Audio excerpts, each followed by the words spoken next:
What's up? Y'all welcome to Dead Time, baby.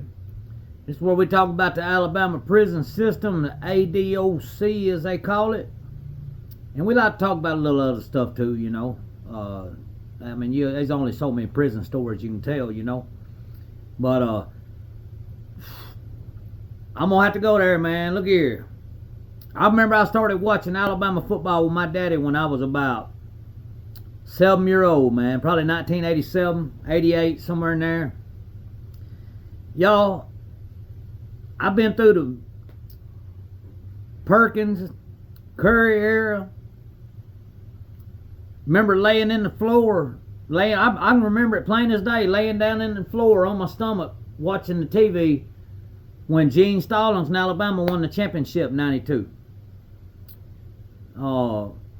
Been through the Mike DuBose era, been through the Mike Shula era. And then come Saban, and we had a hell of a run, y'all. Now we got Kalen DeBoer. He's a good coach. I mean, he's won a lot of games at a lot of places. I just think the SEC's a different monster, y'all. You know, I mean, for real. And like, I don't know about y'all, but I didn't see any fire in that team the other day, man. I was expecting Alabama to come out with the offensive line that's supposed to be great. And I thought they was going to just punch it down Florida State's throat. And then I expected Ty Simpson to open it up. Bombs to Ryan Williams. Bombs to Rico Scott. You know, all that. They had no fire at all. I'm going to tell you somebody, y'all, I don't know why they keep playing this guy. Seriously. It must probably, maybe it's only the best they got. But I don't know why everybody thinks this guy's good. If you watch the game, he gets his ass blowed up every game, at least twice. Caden Proctor. Yeah, he's 6'8". Yeah, he's 340. But I'm going to tell you what, I seen a damn 6'1", 245-pound defensive end put him on his ass, y'all. Like, Caden Proctor's not good. They got him as an All-American, too. And he was getting bull rushed the other day. I'm talking about pushed 10 yards deep in the backfield. And then the kid on the right side, Formby, like, I thought he was going to be a stud, like, coming out of high school. Like, he had all the, just like Proctor, you know, 6'7", 6'8", prototypical NFL tackle, you know. And it may not be the players, y'all. It may be the coaching. You know, I don't know what's going on in Alabama right now. Like, I wish Nick wouldn't have just said, "Oh, I'm done at the end of the season," you know, or you know, after the last game, up, I'm retiring. I wish he would have been like, "All right, hey, look, Greg Byrne, I'm gonna coach one more year, and then one more year with Milroe, and then after Milroe's gone, you need to be looking for somebody else." But Nick just kind of up and left us, you know. I think Nick was getting tired of the NIL deal and stuff. You know, and I've seen a lot of people on YouTube this morning and stuff, and they was talking about Ryan Williams, and they was like, "Well, man, he just he didn't. Is he overrated? You know, this and that." And think about this, because we see it all the time in the pros. These players get to the pros and they get a $100 million contract with $60 million guaranteed. Well, you know you guaranteed $60 million whether you play or not. You guaranteed that, okay? So if I don't like what the coach and them talking about, oh man, my ankle's hurting. Because you still going to get that $15 million game check or whatever, however much you getting, whether you hurt or not. So think about this now at college. Like Ryan Williams, I don't know, he's probably making $2 million a year. So what if I don't play? So what if I drop the pass? Still getting that $2.3 million. You know, like the game's changed. It ain't like it was, pre NIL. I mean, these kids, some of these kids are making, some of them's getting, look at Beck down there at Miami. He's earning $8 million. What was it, $8 million they signed him for 1 year?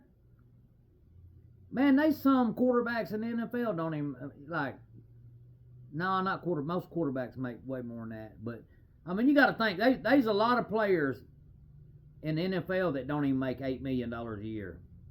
I mean, seriously. I seen somebody the other day, he's a veteran, man. Used to be probably be a Hall of Famer. I can't think of who it is.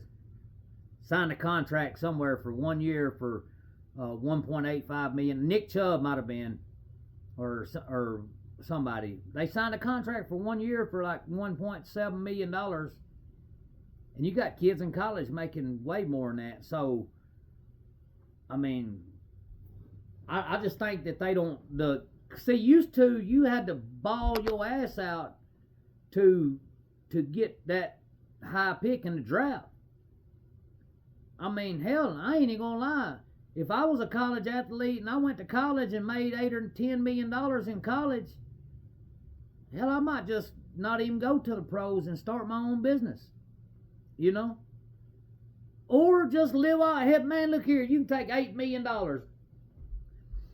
put 5 of it in a high yield savings account, and you could draw enough interest each year off that. And it'd be like working a salary job, drawing $100,000 a year just off your interest. Never even have to touch the money. Every year you get 120 grand. We'll just say that.